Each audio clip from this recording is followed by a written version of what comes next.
जय हिंद, जय भारत, नमस्कार। कैसे हैं आप सभी लोग? आप सभी का फिर से स्वागत है YouTube channel GK and motivation by PS Devda में। आज अपन जो कल बजट आया है उसके ऊपर बात करेंगे और कुछ तरह के जो प्रश्न है, क्योंकि बजट को लेकर जो उम्मीद थी युवाओं की, काफी ज्यादा उम्मीद थी और लगभग ये माना जा रहा था कि पदों का जो स्पष्ट वर्गीकरण आएगा। क्योंकि मैं आपको बता दूं साथियों की सीएम साहब का स्टेटमेंट जारी हुआ था जिसमें उन्होंने कहा था कि हमने आरपीसी को जो है वो वार्षिक कैलेंडर और कैलेंडर जारी करने को कहा। साथ ही उनका एक बड़ा स्टेटमेंट है, वो आपके संज्ञान में ला दूं। उन्होंने ये कहा कि जो हर महीने जो रिटायरमेंट हो रहे हैं उनकी पहले से ही हम एक डाटा है वो कलेक्ट कर लेंगे, एक डेटा कलेक्ट कर लेंगे और उसके अकॉर्डिंग है वो प्रति माह है वो भर्तियों का दौर है वो जारी रहेगा। जिससे उम्मीद लगाई जा रही थी कि इस बजट में युवाओं के लिए जो है वो एक स्पष्ट पदों का वर्गीकरण होते हुए और स्पष्ट तरीके से है वो बताया जाएगा। लेकिन जब बजट पेश हुआ, बजट आया, तो हालांकि उसमें घोषणा हुई कि 5 वर्षों में है वो 4 लाख पदों पर भर्ती की जाएगी। साथ ही ये भी घोषणा हुई कि इस वर्ष जो है वो 1 लाख पदों पर भर्ती की जाएगी। लेकिन सबसे बड़ी दुविधा जो है युवाओं में ये आई, या जो प्रतियोगी परीक्षा की जो तैयारी कर रहे हैं उनमें ये रहा कि एक स्पष्ट जो पदों का वर्गीकरण आना चाहिए था वो नहीं आ पाया, जिससे वो दुविधा में है। और निश्चित रूप से ये पदों का जो वर्गीकरण नहीं आने से मैं भी ये समझ सकता हूं कि जो 2024 का है वो आपके ये अब लगभग लग रहा है कि बिना किसी बड़ी भर्ती के है वो जाएगा। और ये तय है कि 2025 के आसपास है वो भर्तियां आना शुरू होगी।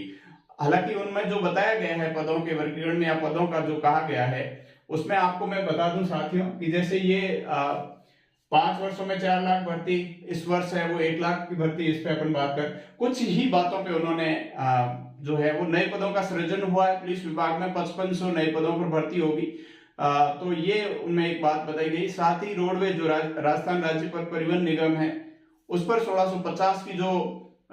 भर्ती बताई गई है। साथ ही 1500 डॉक्टर्स की जो भर्ती या चिकित्सा कर्मी की जो भर्ती बताई गई है और उनके साथ ही 4000 नर्सिंग कर्मी की जो है वो बताई गई है। अब सबसे बड़ा प्रश्न आता है कि शिक्षा विभाग में है वो क्या कुछ होने वाला है। तो एक बात बता दूं साथियों कि ये लगभग इस बार ऐसा लग रहा है कि भले वो फर्स्ट ग्रेड हो, भले वो सेकंड ग्रेड हो, भले वो थर्ड ग्रेड हो, ऐसी उम्मीद लग रही है कि 2 भर्तियां जो आने के चांस है। हालांकि अब आप कहोगे कि इस बजट में है वो अगर नहीं आई तो कैसे पॉसिबल होगा। हाँ, ये मैं मान सकता हूं कि आने वाली जो स्पष्ट वर्गीकरण है इसमें ये भी एक कारण हम मान सकते हैं कि अभी हाल ही में फर्स्ट ग्रेड और जो वाइस प्रिंसिपल है उनकी जो पदोन्नति चल रही है, डीपीसी का काम भी होना काफी कुछ तक बाकी है। तो लगभग ऐसा लग रहा है कि हो सकता है कि जो बजट पे बहस होगी, बजट पे जो चर्चा होगी उस पे है वो आपको अनुपूरक जो प्रश्न के रूप में है उसके जवाब के रूप में हो सकता है आपको वर्गीकरण भी मिले। साथ ही कल एक जो है शिक्षा मंत्री जी का स्टेटमेंट है या ट्वीट है वो काफी वायरल हो रहा है। उसमें वो कह रहे हैं कि 21,444 पदों पर है वो नियुक्ति दे दी है। साथ ही वो ये लिख रहे हैं, ये अपने आप में थोड़ा बहस का विषय हो गया कि 59,000 पदों पर विज्ञापन है वो जारी किए जा चुके हैं। तो ये हो सकता है कि 59,000 पर विज्ञापन आने बाकी हो और साथ ही वो 17,500 पदों पर जो है परीक्षा का आयोजन हो चुका है और 6,000 की जो नई है वो वित्तीय स्वीकृति बता रहे हैं। उसमें भी स्पष्ट नहीं है कि वो 6,000 किसी एक विशेष विभाग के पद है या किसी अलग अलग विभागों के पद सम्मिलित करते हुए उनकी वित्तीय स्वीकृति है। तो ये अपने आप में बात है। साथ ही ये जो है ये एक क्लियर कर दूं कि फर्स्ट ग्रेड की जो वैकेंसी है, जैसे पिछली बार की जो वैकेंसी है उसमें अक्टूबर 22 में एग्जाम हुआ था, तो लगभग ये आप मान के चलो कि 2 वर्ष का गैप रहता है। और इसका जो हलचल है कि फर्स्ट ग्रेड आ रही है काफी समय से जो है वो चली आ रही। लेकिन ये साथियों ध्यान रखना होगा कि फर्स्ट ग्रेड में बहुत सारे जो विभाग के में जो पद खाली है तो वो पद है वो 50% डीपीसी से फिलअप होते हैं और 50% है वो सीधी भर्ती से। तो ये तय है कि भले ही वर्गीकरण नहीं आया हो लेकिन जो है फर्स्ट ग्रेड की वैकेंसी आना तय है। सेकंड ग्रेड में भी जैसे 25,000 के लगभग है वो कल अपने 1 जुलाई के अनुसार जो डेटा है उसके अकॉर्डिंग जो 25,000 के लगभग सेकंड ग्रेड के पोस्ट खाली है, तो उसमें भी 12,500 डीपीसी मान लो और 12,500 अपन मानते हैं कि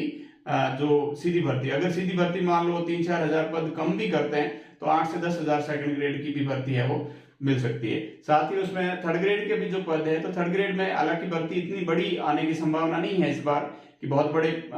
स्तर पर जो है, पिछली बार की जो काफी भर्तियां देखी जा रही है कि थर्ड ग्रेड में जो भी आती है बड़े लेवल पे भर्ती आती है, तो इस बार हो सकता है कि उसको डिवाइड करके 2 बार में करें। और इन्होंने है वो रीट पात्रता की जो है वो भी एक तरह से घोषणा नहीं हुई, तो कुछ प्रश्न ऐसे रह गए हैं जिससे ये बजट है वो युवाओं के लिए, युवा ये मानता है कि काफी निराशाजनक है। निराशाजनक ये है इसलिए है कि एक तरफ आप है वो अधीनस्थ बोर्ड हो चाहे आरपीएससी हो, उनको स्पष्ट एकदम जो है वो वार्षिक कैलेंडर या मासिक वार्षिक कैलेंडर है वो जारी करने को कह रहे हैं। वही दूसरी तरफ है वो स्पष्टीकरण नहीं आ रहा है कि आने वाले जो 1 वर्ष या आने वाले 1 वर्ष में है किस विभाग में किस तरह की जो है वो भर्ती प्रक्रिया होगी, तो हो सकता है वो आने वाले समय में आपको देखने को मिले। साथ ही ये साथियों में बता दूं कि आप तैयारी करते रहें। ये मैं मान सकता हूं कि जो 2024 से जो उम्मीदें थी युवाओं को या जो प्रतियोगी परीक्षा की जो तैयारी कर रहे हैं उनको लग रहा था कि बहुत जल्द है वो बजट के बाद है वो विज्ञप्तियां आना शुरू हो जाएगी शिक्षा विभाग में और अन्य विभागों में, लेकिन वो अब इस तरह की उम्मीद नहीं लग रही। अब हमें लगभग ये लग रहा है कि वो 6 महीने तक के लिए है वो डिले, मानो आपकी 2024 में है वो किसी भी तरह की जो विज्ञप्ति है वो रीट के अलावा हो सकता है रीट के लिए पात्रता, लेकिन इसमें भी अब समय लगेगा। अगर रीट के लिए जो है वो पात्रता परीक्षा का आयोजन करेंगे और उसके बाद जो अगर मेंस परीक्षा आयोजित करेंगे तो उसमें भी है वो आपके गैप देखने को मिल सकता है। बाकी मैं आप सभी को यही कहूंगा कि आप निरंतरता बनाए रखें, क्योंकि ये जो है प्रोसेस है वो अभी से नहीं आ रहा है। आपको ऐसा नहीं लग रहा है कि अभी से ऐसा कुछ है, क्योंकि ये टाइम लगना और डिले होना ये सारी चीजें हैं वो आ रही है, तो ये इसमें आपको जीना पड़ेगा, आपको इसका आदी होना पड़ेगा, लेकिन आपको निरंतरता रखनी पड़ेगी साथियों, क्योंकि किसी भी प्रतियोगी परीक्षा के लिए जो आप निश्चित रूप से 8 से 10 महीने देंगे तब आप उस परीक्षा के लिए है ये कह सकते हैं कि हाँ अब विज्ञप्ति आ जाए, अब मुझे कोई दिक्कत नहीं है। और हाँ ये तय है कि विज्ञप्ति और रिटन एग्जाम में जो है वो गैप बहुत कम रहेगा, जो निश्चित गैप रहना चाहिए वो। साथ ही जो अधीनस्थ बोर्ड जिस हिसाब से काम कर रहा है, हर परीक्षा की जो डिटेल है, हर रिजल्ट की जो डिटेल है, हर इंफॉर्मेशन को वो है वो अपने बिहाफ पे दे रहे हैं अध्यक्ष, तो ये अपने आप में एक बहुत बड़ी बात है। तो आप है वो लगातार तैयारी करते रहें। ये तय है कि फर्स्ट ग्रेड की वैकेंसी आने वाली है, क्योंकि इसका रीजन ये है कि फर्स्ट ग्रेड में जो